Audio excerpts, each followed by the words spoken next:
Okay, हम आवाज तो मेरी आ रही है आई गेस। यस मैम, आ रही है। ओके, तो हम एग्जांपल नंबर 2 पर थे जहां पर हमने ये देखा कि क्या चीज जो है वो यहाँ पे डिपेंडेंट वेरिएबल हो सकती है। So that was advertisement strategy because the marketing manager is interested in knowing why the recent strategy does not work. So जिस वेरिएबल को हमने एनहांस करना हो, कम करना हो, उसको स्टडी करना हो, उसमें जितने इश्यूज हैं वो हमने देखने हो, तो उसी वेरिएबल को हम डिपेंडेंट वेरिएबल के तौर पर ट्रीट कर लेते हैं। इसके अलावा डिपेंडेंट वेरिएबल को इफेक्ट के तौर पर हम लेते हैं। ठीक है, स्टार्टिंग से मैं कॉज एंड इफेक्ट का एक वर्ड यूज करती आ रही हूँ, वो इसीलिए क्योंकि आप इंडिपेंडेंट और डिपेंडेंट वेरिएबल के साथ जो है वेल वर्स्ड नहीं थे। So this dependent variable would be the effect of something and जो इसका इंडिपेंडेंट वेरिएबल होगा वो इसके कॉजेज हो जाएंगे। ठीक है, सो मूव ऑन करते हैं नेक्स्ट पे। So example 3, anybody voluntarily please read the slide. Research studies indicate that successful new product development has an influence on the stock market price of a company. That is, the more successful the new product turns out to be, the higher will be the stock market price of the firm.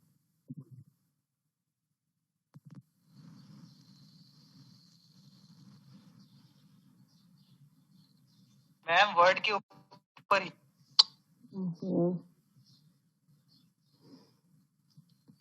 एक minute जरा please pause करें, मेरी class का quiz हो रहा है तो जरा बार बार कांटेक्ट करें।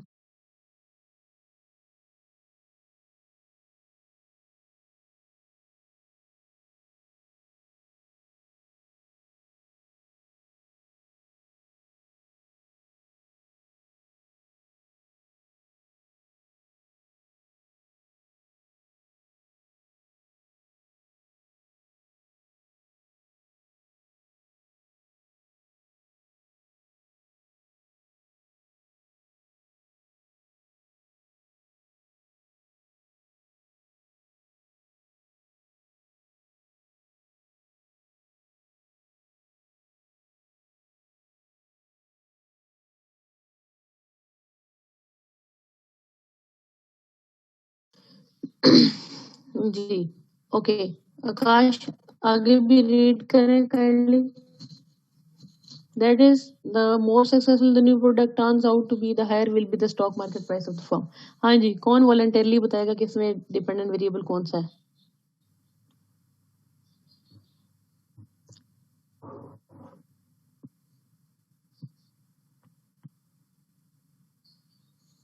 जी, डिपेंडेंट वेरिएबल का कौन बताएगा यहाँ पे? स्टॉक मार्केट जो है वो डिपेंडेंट है। स्टॉक मार्केट जो है वो डिपेंडेंट है, स्टॉक मार्केट प्राइस।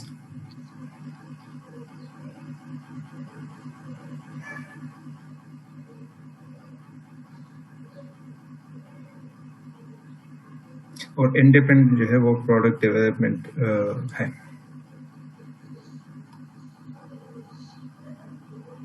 जी मैम, इंडिपेंडेंट प्रोडक्ट डेवलपमेंट होगा और जो डिपेंडेंट है वो स्टॉक मार्केट हम कह सकते हैं।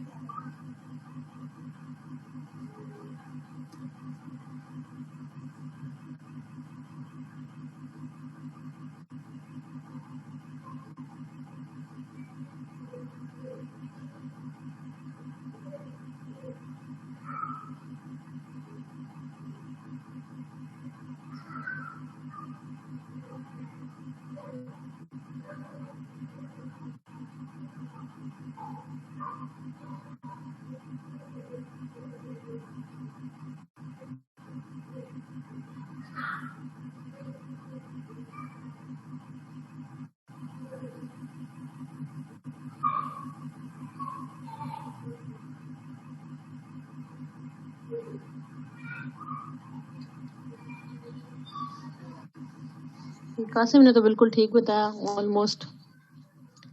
कोई और पर्सन ट्राई देगा? महद इमाम, काइंडली आप जरा कंट्रीब्यूट करेंगे। महद। Yes ma'am. जी प्लीज इस स्लाइड में इंडिपेंडेंट और डिपेंडेंट वेरिएबल में डिफरेंस हमें बता दें, एटलीस्ट डिपेंडेंट वेरिएबल बता दें कौन सा है। Ma'am dependent variable stock market prices है। ओके, बिल्कुल ठीक। सबको समझ आ गया? कोई ऐसा पर्सन तो नहीं जिसको यहाँ पे कंफ्यूजन है अभी भी? ओके, चलिए मूव ऑन करते हैं। The independent variable is the success of the new product. ठीक है, तो जितनी न्यू प्रोडक्ट की सक्सेस होगी, जितनी ज्यादा सक्सेस होगी, डेफिनेटली स्टॉक मार्केट प्राइस उतनी ही इंक्रीज करेगी। तो जितनी कम सक्सेस हो जाएगी न्यू प्रोडक्ट की, डेफिनेटली उसका इफेक्ट जो है वो स्टॉक मार्केट प्राइस के ऊपर होगा। So cause will be the success of the new product and effect will be the stock market price of that company है जिसकी ये प्रोडक्ट की बात हो रही है। सो हम इसको जो ड्रॉ करते हैं ना, जिसे हम कहते हैं थ्योरेटिकल फ्रेमवर्क है या मॉडल है, तो इसको इस फॉर्म में डेवलप करते हैं। ठीक है, अब ये जो बॉक्स का जो शेप है ना, it can be square, it can be oval, it can be circle.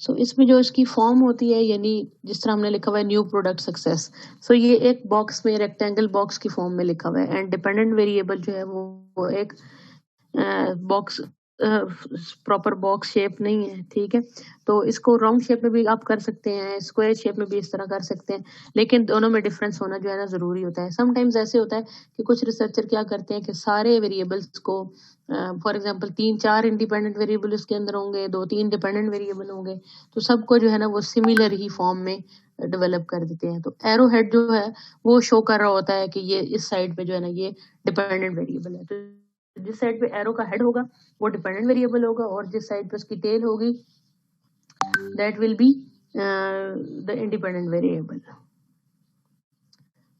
चलिए अब एक और एग्जांपल अगर आप दें, एग्जांपल नंबर 4 इज अबाउट, कोई रीड करेगा? ये बाकी क्लास किधर है भाई? मुझे लगता है री अटेंडेंस लेनी पड़ेगी। मैं रीड करूं? हमार है क्लास में? हमार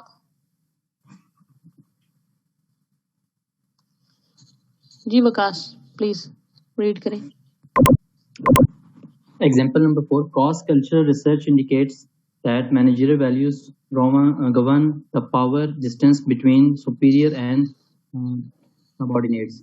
Dependent variable, the power distance, independent variable, managerial value. Okay, बिल्कुल ठीक। सो अब देखिए cross cultural research, cross cultural research का नाम यहाँ पे इसलिए इस्तेमाल किया गया है क्योंकि ये जो पावर डिस्टेंस जो है ना, dependent variable, power distance is a you can say is a dimension of a culture. ठीक है, कल्चर की डायमेंशंस कभी पढ़ी है? ऑफ स्टेट कल्चरल डायमेंशंस, या कभी सुने हो नाम उसका? नो मैम, मैंने तो नहीं सुना। नहीं सुना? No ma'am. ओके, सो एक मॉडल बना हुआ है, एक थ्योरी है बहुत पुरानी और चलती भी आ रही है, ऑफ स्टेट कल्चरल डायमेंशंस उसका नाम है। सो उन्होंने ना कल्चर को मुख्तलिफ एस्पेक्ट्स के अंदर बयान किया हुआ है। अब वो डिफरेंट जो एस्पेक्ट्स है या डायमेंशंस है ना, उनमें से एक है पावर डिस्टेंस। पावर डिस्टेंस का मतलब होता है कि जितना लो एंड हाई लेवल के दरमियान जो है ना वो पावर्स की डिस्ट्रीब्यूशन है। लाइक जो हायर लेवल ऑफ एम्प्लॉयज हैं उनके पास ज्यादा पावर होती है, जो लोअर लेवल ऑफ एम्प्लॉयज हैं उनके में जो है उनके पास कम पावर होती है। तो फर्क जो होता है पावर का वो बहुत ज्यादा होता है। ठीक है, कुछ कल्चर्स में और कुछ कल्चर्स में बहुत ज्यादा पावर डिस्टेंस नहीं होता, मतलब सीनियर्स के साथ भी पावर्स कंपैरेटिवली उतनी ही होती हैं जितनी जूनियर्स के पास पावर्स होती है। सो ये पावर डिस्टेंस को कंसेप्ट जो है ना कल्चर का है, तो इसलिए क्रॉस कल्चरल रिसर्च में जो है इस चीज को जब स्टडी किया गया तो उन्होंने ये देखा कि मैनेजेरियल वैल्यूज जो होती हैं वो पावर डिस्टेंस को जो है ना गवर्न करती है। ठीक है, तो जैसी मैनेजेरियल वैल्यूज होंगी उसी हिसाब से पावर डिस्टेंस भी तय होगा। सो सुपरवाइजर्स और सब सुपीरियर सुपीरियर्स एंड सबऑर्डिनेट्स के दरमियान जो पावर डिस्टेंस है वो जनरेट होगा according to the managerial values. So effect जो है हमारा यहाँ पे पावर डिस्टेंस हो जाएगा एंड उसका जो है कॉज जो है यानी इंडिपेंडेंट वेरिएबल जो है वो मैनेजरियल वैल्यूज हो जाएंगी। सो यहाँ तक तो ओके है, it's quite easy. Come towards example number 5। हाँ जी, अब कौन रीड करेगा? बिलाल अहमद खान, काइंडली आप जरा रीड करें। Yes, madam. A manager believes that good supervision and training would be increase the production level of the worker. Answer भी madam पढ़ना है या सिर्फ क्वेश्चन? जी जी पढ़ दे पूरा। आंसर इसका dependent variable production, main variable of interest, independent variable supervision and training help to explain the variance in production. Okay, thank you Bilal. अब देखिए जिस तरह से यहाँ पे स्टेटमेंट के अंदर ही कोट हुआ हुआ है कि एक मैनेजर जो है ना वो इस चीज के बारे में कंसर्न्ड है, ही और she wants to increase the production level of the workers. So जिस चीज को वो इंक्रीज करना चाहता है तो वही उसका वेरिएबल ऑफ इंटरेस्ट होगा, इसलिए डिपेंडेंट वेरिएबल जो है वो प्रोडक्शन हो जाएगा, मेन वेरिएबल ऑफ इंटरेस्ट, और इंडिपेंडेंट वेरिएबल जो है वो क्या हो जाएगा? Supervision and training. तो गुड सुपरविजन का वर्ड हम नहीं यूज करेंगे, सुपरविजन एंड ट्रेनिंग का वर्ड यूज करेंगे। क्यों? क्योंकि वो हाई भी हो सकती है, लो भी हो सकती है, तो वेरिएबल है ना, ठीक है। तो इसलिए हमने इसको सिर्फ सुपरविजन और ट्रेनिंग रखना है, गुड वाला वर्ड नहीं यूज करना। Help to explain the variance in production. So ये इंडिपेंडेंट वेरिएबल यानी सुपरविजन एंड ट्रेनिंग जो है ऐसा वेरिएबल है जो कि इंडिपेंडेंट तौर पर क्या कर रहा है? डिपेंडेंट वेरिएबल यानी प्रोडक्शन के अंदर जो है वो वेरिएशन कॉज कर रहा है, वेरिएंस को एक्सप्लेन कर रहा है उसके उसमें डिपेंडेंट। नेक्स्ट मूव ऑन करते हैं एग्जांपल 6। हाँ जी, इन सारी एग्जांपल से आपको एटलीस्ट ये आइडिया हो जाएगा कि किस तरह से इनमें से हमने आइडेंटिफाई करना है। जी सना। मैम रीड करो। जी जी। It has been found that there is a relationship between the availability of reference manuals that manufacturing employees have access to and the product rejects. That is, when workers follow the procedures laid down in the manual, they are able to manufacture products that are flawless. Okay. Hanji, who is going to find?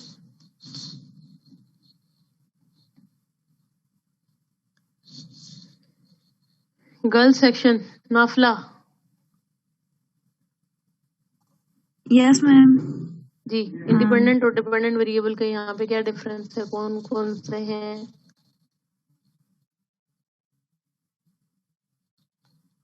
Ma'am manufacturing employees independent है और जो products है वो dependent है। Manufacturing employees variable नहीं होते।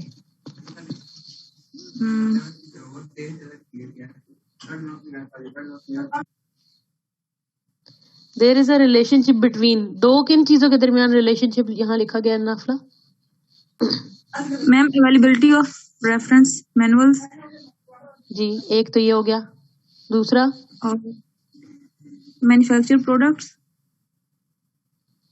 No, manufacturing employees have access to and and के बाद जो है प्रोडक्ट। जी कासिम थोड़ा क्लैरिफाई कर दे प्लीज। मैम प्रोडक्ट रिजेक्ट जो हैं ये डिपेंडेंट होंगे क्योंकि इस पे फोकस है उनका कि फ्लॉलेस जो है वो मैन्युफैक्चर हो प्रोडक्ट्स। प्रोडक्ट दो चीज़ें हैं यहाँ पे, एक तो मैनुअल की है रेफरेंस मैनुअल जो अवेलेबल है, ठीक है। दूसरा जो है प्रोडक्ट की रिजेक्शन जो है वो आ रही है कि फ्लॉलेस प्रोडक्ट जो है ना वो प्रोड्यूस हो।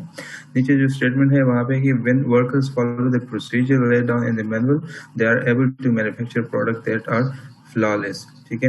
तो अगर वो मैनुअल फॉलो करेंगे तो वो फ्लॉलेस चीज़ें जो है ना वो बनाएंगे, ठीक है। तो प्रोसीजर जो है वो इंडिपेंडेंट आ जाएगी प्रोसीजर जो मैनुअल है, ठीक है। और प्रोडक्ट की प्रोडक्शन जो है वो डिपेंड करती है उस पर, तो वो चीज़ डिपेंडेंट आ जाएगी।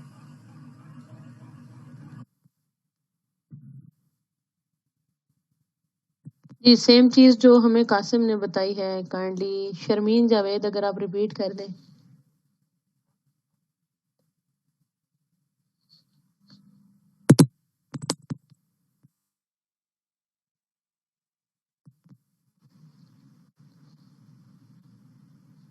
तो 6 लोग तो ऑलरेडी जो है वो क्लास से चले गए हैं, तो अटेंडेंस जो है ना वो रीइंस्टेट होती है थोड़ी देर तक जरा। Sharmeen Javed, are you in the class? नहीं है। हुसैन अली, आप रिपीट कर दें जो कासिम ने बोला अभी। मैडम आवाज आ रहा है? हेलो, आवाज आ रही है? जी जी आ रही है आवाज। मैडम यहाँ पे प्रोडक्ट डिपेंडेंट है और रिलेशनशिप मैनुअल जो है इंडिपेंडेंट। प्रोडक्ट डिपेंडेंट है।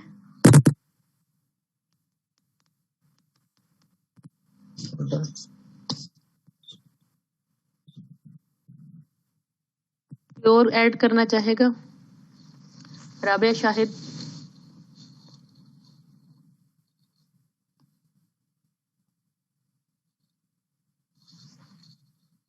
Rabia Shahid, are you in the class? So अगर आप लोग क्लास में हैं ही नहीं तो फिर बेहतर है कि चले जाएं, रिमूव ही किया जाए आपको, ताकि आप नेक्स्ट जो है ना वो अटेंटिव हो। जी सुमेरा। मैम काइंडली अगर आप इससे खुद थोड़ा सा एक्सप्लेन कर दें, क्योंकि मुझे समझ नहीं आ रही इस एग्जांपल की, आ रही जो प्रीवियस एग्जांपल थे उसमें बहुत क्लियर आ रहा था, यहाँ पे शायद थोड़ा सा कॉम्प्लिकेटेड है इसलिए समझ नहीं आ रही।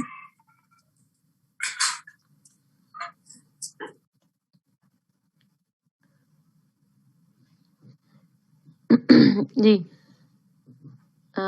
ओके सुमेरा, आपने क्वेश्चन किया। सुमेरा देखिए, अब स्टेटमेंट अगर पढ़े ना आप तो इससे थोड़ा सा क्लैरिटी उर्दू में अगर आप इसको समझे ना तो आपको हो जाएगी। It has been found that there is a relationship between, ये आज तक मालूम हो चुका है कि रिलेशनशिप जो है between the availability of reference manuals. So the के बाद वाला जो पूरा वर्ड है ना, अवेलेबिलिटी ऑफ रेफरेंस मैनुअल्स, ये जो चारों वर्ड्स हैं, ठीक है, ये फ्रेज है एक। ये पूरी फ्रेज जो है ना इसके साथ द लगा हुआ है तो मीन्स के आर्टिकल लगा हुआ है, तो ये एक नाउन है, अवेलेबिलिटी ऑफ रेफरेंस मैनुअल्स, ठीक है। That manufacturing employees have access to, जिन तक जो है मैन्युफैक्चरिंग एम्प्लॉइज का एक्सेस होता है वो रेफरेंस मैनुअल्स, उनकी अवेलेबिलिटी जिन तक एम्प्लॉइज की रसाई होती है। एंड द प्रोजेक्ट रिजेक्ट्स, और एंड के बाद वाले जो दा है, दा के बाद वाले जो फिर दो वर्ड्स हैं प्रोजेक्ट रिजेक्ट्स, ये भी एक फ्रेज है, तो ये भी एक नाउन है। तो यहाँ से समझे कि दी के बाद वाले जो वर्ड्स है दोनों, ये दोनों नाउन्स हैं। तो जाहिर है एब्स्ट्रैक्ट नाउन ही, हमने पहले से कहा है कि एब्स्ट्रैक्ट नाउन्स ही जो होते हैं उन्हें ही हम ज्यादातर वेरिएबल्स की फॉर्म में लेते हैं। तो प्रोडक्ट रिजेक्ट्स खुद तो कोई चीज नहीं है ना, कंक्रीट नाउन नहीं है, ठीक है, ये एक एब्स्ट्रैक्ट नाउन है, एक ख्याली तस्वुर है कि प्रोडक्ट रिजेक्ट्स हैं। जिस तरह मैंने बताया था कि जिस तरह जस्टिस वर्ड मैंने बताया था, ठीक है। So the availability of reference manuals, reference manuals की अवेलेबिलिटी एक ये चीज, और दूसरी चीज प्रोडक्ट रिजेक्ट्स। सो अब कह रहे हैं कि रिलेशनशिप जो है किस तरह से हो, किसको इंडिपेंडेंट कहा जाए और किसको डिपेंडेंट कहा जाए। That is, when workers follow the procedures laid down in the manual, they are able to manufacture products that are flawless, ठीक है। तो एम्प्लॉइज जो है जब वो प्रोसीजर्स फॉलो करेंगे रेफरेंस मैनुअल से, तो ही एम्प्लॉय जो है वो फ्लॉलेस प्रोडक्ट्स बना सकते हैं। तो रेफरेंस मैनुअल्स वाली क्या, वो इंडिपेंडेंट हो जाएगा क्योंकि रेफरेंस मैनुअल्स को फॉलो करेंगे, तो उसके नतीजे के तौर पे नतीजतन एंड में डिपेंडेंटली मैन्युफैक्चर्ड प्रोडक्ट्स जो होंगी वो फ्लॉलेस बनेंगी, ठीक है। तो डायरेक्शन सुमेरा यहाँ से क्लियर हो जाएगी जी मैम, कि क्लियर। कौन सी चीज अफेक्ट करेगी। अगर मैं कहूँ कि मैन्युफैक्चरिंग प्रोडक्ट्स जो है वो रेफरेंस मैनुअल को इफेक्ट करेंगी, तो ऐसा नहीं होता। ठीक, I guess it's clear. Vikas आप कुछ कहना चाह रहे थे, यू हैव रेज्ड हैंड। जी मैम, क्लियर हो गया। मैम जो आपने प्लीज बताइए, या मैं इसी को फर्दर जो है एलैबोरेट करना चाह रहा था, तो वो क्लियर हो गया, thank you.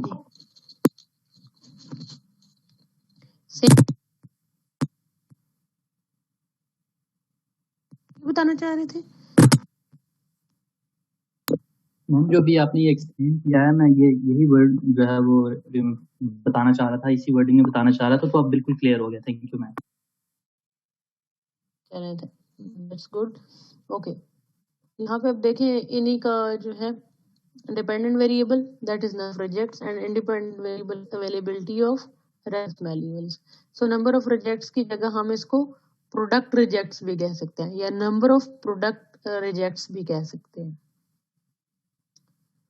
So next is, although this relationship true is general for all workers, but is not for the workers who are not using the manual every time they need. So thus the interest and inclination of the workers is a moderating variable. So अब ये यहाँ पे ना moderating variable को concept start हो गया है। जिस तरह पीछे आप उसको थोड़ा simple रख लें ताकि understanding के लिए आसान हो कि reference materials available होंगे जो कि independent variable है, ठीक है, तो फिर number of rejects है कम होंगे, ठीक है। तो ये एक रिलेशनशिप हमने एक्सप्लेन किया है।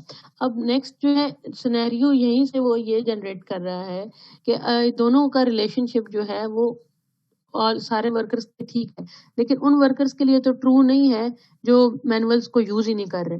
तो जो मैनुअल को यूज ही नहीं कर रहा तो उस प्रोडक्ट्स में फ्लॉ हो या ना हो उसका ताल्लुक मैनुअल से तो नहीं होगा ना, ठीक है। तो जो मैनुअल यूज कर रहे हैं उनके प्रोडक्ट्स जो है वो फ्लॉलेस होंगी, लेकिन जो पर्सन मैनुअल यूज ही नहीं कर रहे उनके प्रोडक्ट्स जो है वो फ्लॉलेस होंगी या नहीं होंगी इसका जो है हमें नहीं पता। तो यहाँ पर एक और टाइप ऑफ वेरिएबल इन्वॉल्व हो जाता है जिसे हम कहते हैं मॉडरेटिंग वेरिएबल। अब वो किस तरह से होता है, the interest and inclination of the workers. So अगर तो वर्कर्स जो है वो इंटरेस्ट रखने वाले हैं, वो जो है उनकी टेंडेंसी है कि वो मैनुअल्स को यूज करके प्रोडक्ट्स बनाएं, तो फिर जो है इन दोनों का रिलेशनशिप डिफरेंट होगा। तो वर्कर्स की इंटरेस्ट और वर्कर्स का जो इनिशिएटिव है वो यहाँ पे मॉडरेटिंग वेरिएबल होगा। मॉडरेटिंग वेरिएबल का मतलब होता है जो इंडिपेंडेंट वेरिएबल और डिपेंडेंट वेरिएबल के रिलेशनशिप को या तो स्ट्रेंथन कर दे या उन दोनों को वीक कर दे उस रिलेशनशिप को, या फिर रिवर्स कर दे, ठीक है, स्ट्रेंथन कर दे, वीक कर दे या रिवर्स कर दे। So moderator variable is a qualitative or quantitative variable that affects the direction or strength or relationship between independent and dependent variable. So यहाँ पर अगर diagrammatically आप देखें, availability of the reference manuals are independent variable. Dependent variable is number of rejects. So availability of आगे नीचे जो diagram इसकी बनी हुई है तो वहाँ पे interest and inclination of the worker। तो अवेलेबिलिटी ऑफ रेफरेंस मैनुअल्स ज्यादा होने से नंबर ऑफ रिजेक्ट्स कम होता है ये सिंपल रिलेशनशिप है। लेकिन इन दोनों वेरिएबल्स का जो आपस में रिलेशन है उसको स्ट्रॉन्ग करने के लिए अगर वर्कर का इंटरेस्ट भी होगा और इंक्लाइनेशन भी होगी मैनुअल की तरफ, तो definitely this relationship, this arrow head will be strong, तो ये मजीद इम्प्रूव होगा, ठीक है। यानी इसका जो इफेक्ट है डीवी पर, आईवी का डीवी के ऊपर जो इम्पैक्ट होगा वो मॉडरेटर के इस मॉडरेटर के होने की वजह से हाई हो जाएगा, मजीद बेहतर हो जाएगा, ठीक है। यानी वर्कर्स को अवेलेबिलिटी भी है रेफरेंस की और उनका अपना इंटरेस्ट भी बीच में शामिल हो गया है, तो इस वजह से डिपेंडेंट वेरिएबल के ऊपर जो है इफेक्ट जो है वो इनहेंस हो जाएगा, बढ़ जाएगा। जी कासिम, इंटरेस्ट जी कि जो है ना अगर एम्प्लॉइज का इंटरेस्ट है तो ज़रूरी नहीं है, मतलब कि एक दफ़ा एक एम्प्लॉय ने जो है ना रेफरेंस मैनुअल को जो है ना चेक कर दिया है, लेकिन अगर वो इंटरेस्टेड उस चीज़ में है तो वो उस चीज़ को जो है ना सही तरीके से समझ जाएगा, तो उससे दोबारा फिर ज़रूरत नहीं पड़ेगी उस चीज़ को मैनुअल को देखने की प्रोडक्शन के दौरान। वो फिर भी जो है ना मतलब कि चीज़ें फ्लॉलेस जो है ना वो बनाएगा। तो यहाँ पे वो अवेलेबिलिटी का जो है ना वो कंसेप्ट थोड़ा सा जो है ना वो चेंज हो जाएगा। दैट्स व्हाई इंटरेस्ट और इंक्लिनेशन जो है वो फिर जी बिल्कुल ठीक। तो कासिम आपकी इस चीज में ऐड कर दूं कि जो मॉडरेटिंग वेरिएबल्स को कंसीडर करें कि मोस्ट ऑफ द टाइम जो है ये एक सिचुएशनल वेरिएबल होता है, ठीक है। यानी जिसके होने से ऑलरेडी जो दो और काम हो रहे हैं ना, दो चीजों का रिलेशनशिप आपस में है, तो इन किसकी मौजूदगी से ना वो रिलेशनशिप बढ़ता भी या कम भी होता है या डिस्टर्ब हो सकता है इसकी मौजूदगी। अब इसमें एक और एग्जांपल जिस तरह यहाँ पे लिखा हुआ है, moderator is a qualitative sort of thing that gender, race, class और क्वांटिटेटिव भी हो सकता है जिस तरह लेवल ऑफ रिवॉर्ड्स है। सो इसकी मौजूदगी से or already existing relationship between IV and DV that would be either strong, it can be weak, ठीक है। फॉर एग्जाम्पल मैं यहाँ पर इसको तो मैं कह रही हूँ ना स्ट्रांग होता है, वर्कर के इंटरेस्ट और इंक्लाइनेशन होने की वजह से रिलेशनशिप स्ट्रांग होता है। फर्ज करें कि इधर मॉडरेटर जो है वो है अब्यूसिव बॉस, ठीक है। अब पर्सन के पास availability of the reference manual भी है, ठीक है, और उसका इफेक्ट जो है ना नंबर ऑफ रिजेक्ट्स पे कम जा रहा है, लेकिन पर्सन जो है ना उसके ऊपर जो बॉस बैठा वो अब्यूसिव है, जिस वजह से वो मैनुअल से पढ़ कर जो है प्रोडक्ट को अच्छा नहीं बना पा रहा। तो यहाँ पर आप कह सकते हैं कि अब्यूसिव बॉस का या अब्यूसिव सुपरविजन का जो मॉडरेटिंग इफेक्ट होगा वो इस वेरिएबल के इन दोनों वेरिएबल्स के रिलेशनशिप को वीकन करने में काम कर रहा होगा, ठीक है। एनहेंस भी कर सकता है, वीक भी कर सकता है। जी किसी ने हैंड रेस किया था जी, कासिम नहीं आई गेस वो कास ने किया था। जी मैम मैंने ही किया था, वो जो कासिम ने बात की थी कि वो अगर चीज को हमने यूज कर लिया मैनुअल्स को और उसको अच्छी तरह से हमने पढ़ लिया और एक जो चीज है उसका स्किल हमने लर्न कर लिया, तो फर्दर जरूरी नहीं है कि उसको फिर हम यूज करें, हम फ्लॉलेस जो है वो प्रोडक्ट ऐसे भी बनाएंगे। तो मेरे ख्याल में कहना ये था कि वो बेसिक होती है वो तो आपकी मैनुअल बुक ही रहेगी, बेसिस तो आपकी चेंज नहीं होगी। जी अच्छा, ये यहाँ पे एक बात कोट करते जो कासिम एंड वकास आप दोनों ने अप्लाइड सेंस में बात की। अप्लाइड इन द सेंस के ऑब्वियसली ऑन द जॉब ऐसे ही है, ठीक है, जिसके पास अवेलेबिलिटी है रेफरेंस मैनुअल की उसके नंबर ऑफ रिजेक्ट्स जो हैं वो कम होंगे। लेकिन यहाँ पर ये जो मॉडरेटर की बात हो रही है ना, ये एट द सेम टाइम हो रही है, it is not after availability, it is not. हम मॉडरेटर को जब हम जा रहे हैं ना तो हम ये कह रहे हैं कि अगर मॉडरेटर होगा तो रिलेशनशिप और स्ट्रांग हो जाएगा, ठीक है। हम ये नहीं कह रहे कि पहले अवेलेबिलिटी होगी फिर नंबर ऑफ रिजेक्ट्स कम होंगे एंड देन हम मॉडरेटर को ला रहे हैं, ऐसा नहीं है। ये दो अलग अलग जो है स्टडीज हैं। पहली स्टडी ये कर रही है कि सिर्फ अवेलेबिलिटी ऑफ रेफरेंस मैनुअल को कॉज लेकर नंबर ऑफ रिजेक्ट्स को इफेक्ट ले रही है, यानी डीवी ले रही है और उसको इंडिपेंडेंट ट्रीट कर रही है। लेकिन एक और तरह की सेंस ये कह रही है कि हमारी जो सिचुएशन या प्रॉब्लम स्टेटमेंट है उसमें एम्प्लॉय का इंटरेस्ट भी बहुत ज्यादा काउंट कर रहा है, ठीक है ना। कुछ एम्प्लॉयज जो है वो बहुत ज्यादा इंटरेस्ट लेते हैं, तो जो एम्प्लॉयज ज्यादा इंटरेस्ट ले रहे हैं मैं उनको देख रहा हूँ कि उनकी नंबर ऑफ रिजेक्ट्स डिफरेंट है, और जो नहीं इंटरेस्ट ले रहे चाहे अवेलेबिलिटी ऑफ मैनुअल है या नहीं, तो दूसरों का जो है इम्पैक्ट उसके ऊपर काफी डिफरेंट आ रहा है। तो इसलिए इंटरेस्ट एंड इंक्लाइनेशन जो है मेरी प्रॉब्लम स्टेटमेंट के अंदर या मेरी सिचुएशन के अंदर जिसको मैं एड्रेस कर रहा हूँ उसमें ये भी एक वेरिएबल होगा। तो इसकी जगह क्या होनी चाहिए, क्योंकि इसके होने से इन दोनों का रिलेशनशिप स्ट्रांग होगा, तो इसलिए मैं इसको मॉडरेटर के तौर पे यहाँ पे ट्रीट कराऊंगा। ये रिसर्चर की अपनी एबिलिटी होती है कि वो किसी वेरिएबल को मॉडरेटर रखता है या डीवी रखता है या आईवी रखता है। जिस तरह आप सब ने अपनी अपनी असाइनमेंट्स बनाई, आप सब ने अपनी अपनी मर्जी का एक प्रॉब्लम कोट किया, ठीक है, अपनी मर्जी का यूज में आपने प्रॉब्लम स्टेट किया। हो सकता है वो प्रॉब्लम एग्जिस्ट ना करता हो और हो सकता है आप उसको प्रॉब्लम समझ रहे हो, कोई और पर्सन उसको प्रॉब्लम ना समझ रहा हो। सो डिपेंडेंट और इंडिपेंडेंट रखना ये भी रिसर्चर के अपने उस पे होता है, और मॉडरेटर रखना भी रिसर्चर के अपने ही इनिशिएटिव पे होता है कि वो किस चीज को मॉडरेटर रख रहा है। अब फॉर एग्जाम्पल एक स्टडी है मेरी, तो उसमें हमने क्या किया था कि एम्प्लॉय की क्रिएटिविटी को, ठीक है, एम्प्लॉय की क्रिएटिविटी का इफेक्ट देखा था प्रोडक्ट इनोवेशन पे, ठीक है। सो अब मेरा जो इंडिपेंडेंट वेरिएबल था वो था एम्प्लॉय क्रिएटिविटी और डिपेंडेंट वेरिएबल था प्रोडक्ट इनोवेशन। अब ये दोनों जाहिर है क्रिएटिविटी हाई होगी तो प्रोडक्ट इनोवेशन पे भी हाई होगी, क्योंकि जितना बंदा क्रिएटिव हो जाएगा उतना ही वो प्रोडक्ट्स को इनोवेट करने में हेल्प करेगा। तो एक बड़ा सीधा रिलेशनशिप है।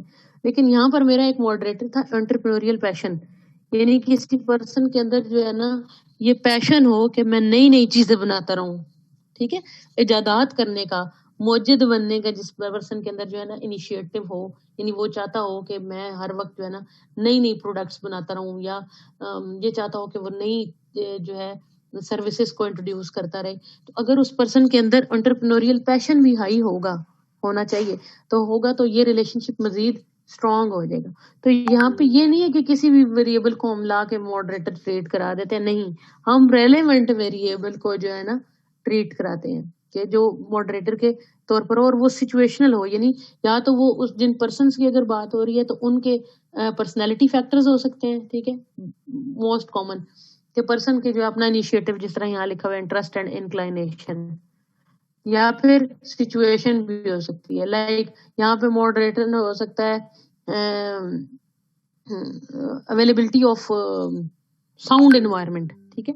तो साउंड एनवायरनमेंट अगर होगी, यानी अच्छी एनवायरनमेंट में बैठकर वो मैनुअल रीड कर रहा है और मैनुअल की बेस के ऊपर जो है प्रोडक्ट्स बना रहा है, तो डेफिनेटली उसका इफेक्ट डिफरेंट होगा। सो अब जैसे जैसे हम आगे चलते रहेंगे तो हमें ये मजीद क्लैरिटी चीजों में इंशाल्लाह आती रहेगी। सो कासिम एंड वकास, आप दोनों के क्वेश्चन का यही है कि वो हम अप्लाइड सेंस में अगर देखें तो हमें इंटरेस्ट और इंक्लाइनेशन की जरूरत नहीं है, लेकिन क्योंकि हम रिसर्चर हैं तो हमने सारे जो है ना इस रिलेशनशिप को आइसोलेशन में नहीं देखना होता। हम ये देखते हैं कि मजीद और कौन सी चीजें बीच में इन्वॉल्व हुई हुई हैं, कॉम्प्लेक्सिटी बनी हुई है चीजों की। So the जी moderating ma'am, thank variable you. is the one that has a strong contingent effect on the independent variable relationship. Contingent का मतलब होता है situational, ठीक है, डिपेंडेंसी इफेक्ट, सिचुएशनल इफेक्ट। तो मॉडरेटिंग वेरिएबल वो होगा जिसका सिचुएशनल इफेक्ट होगा या कंटिंजेंट इफेक्ट होगा इंडिपेंडेंट और डिपेंडेंट वेरिएबल के रिलेशनशिप के ऊपर, ठीक है। आईवी और डीवी का रिलेशनशिप ऑलरेडी एग्जिस्टिंग है, अब उसके ऊपर जो और कोई चीज असरअंदाज करने वाली वो क्या है, एक कंटिंजेंट चीज। कंटिंजेंसी थ्योरी भी एक अवेलेबल है हमारे पास, वो इसको बहुत ज्यादा सपोर्ट करती है मॉडरेटिंग वेरिएबल को, बिजनेस मैनेजमेंट की थ्योरी है, ठीक है। कंटिंजेंसी थ्योरी लीडरशिप में बहुत ज्यादा इस्तेमाल की जाती है, जिससे मतलब ये होता है कि सिचुएशनल जो है एस्पेक्ट्स जो होते हैं वो मुख्तलिफ चीजों के रिलेशनशिप्स को बहुत ज्यादा स्ट्रॉन्ग कर देते हैं। फॉर एग्जाम्पल जिस तरह भी आप आजकल कोविड का सिनेरियो है, तो मैं कह दूं कि जी मॉडरेटिंग वेरिएबल है जी COVID, post COVID reforms. So effect of e learning on psychological well being of employees, ठीक है।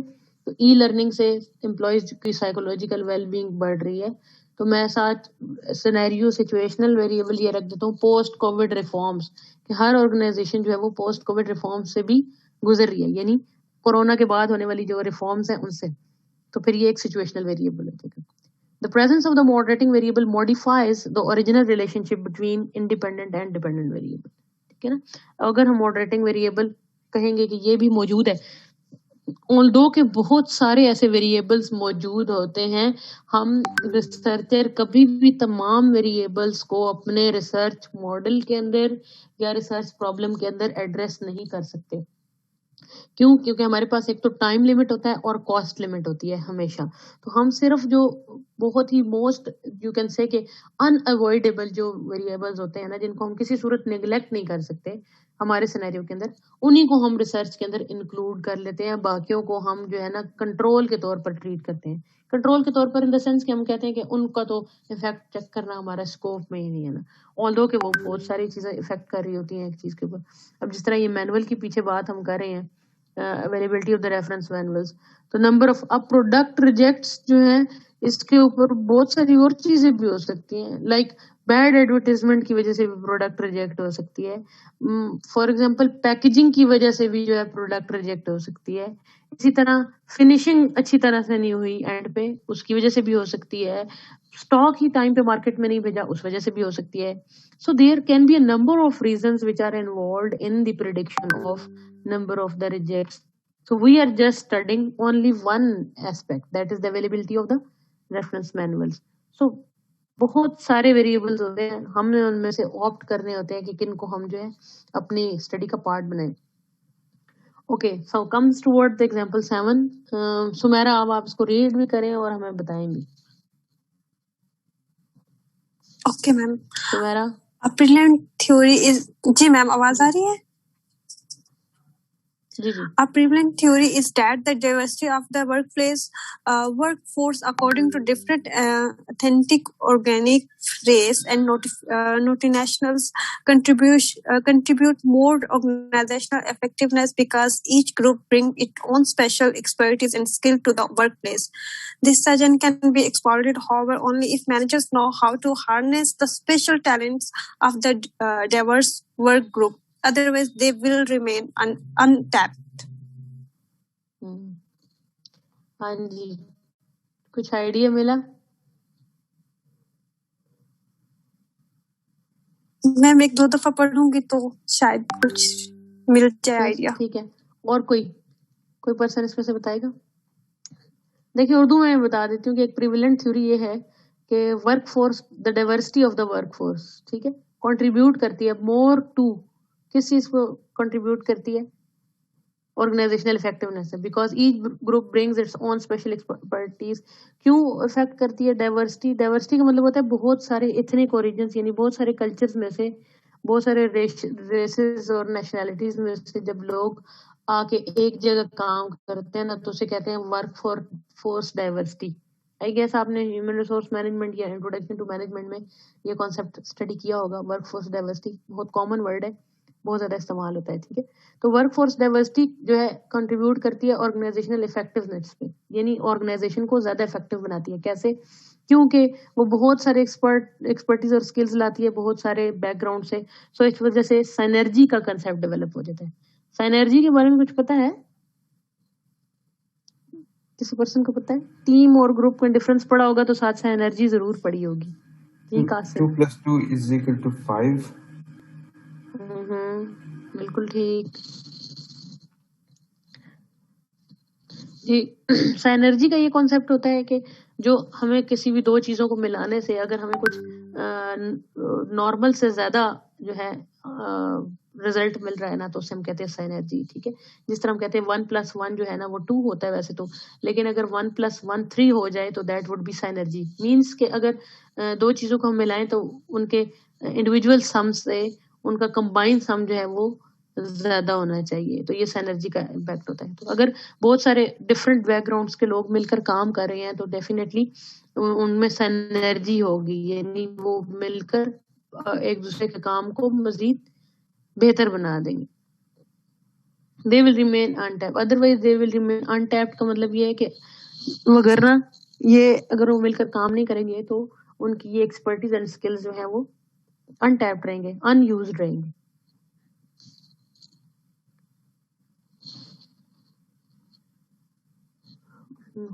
मीटिंग एक्सपायर हो रही है।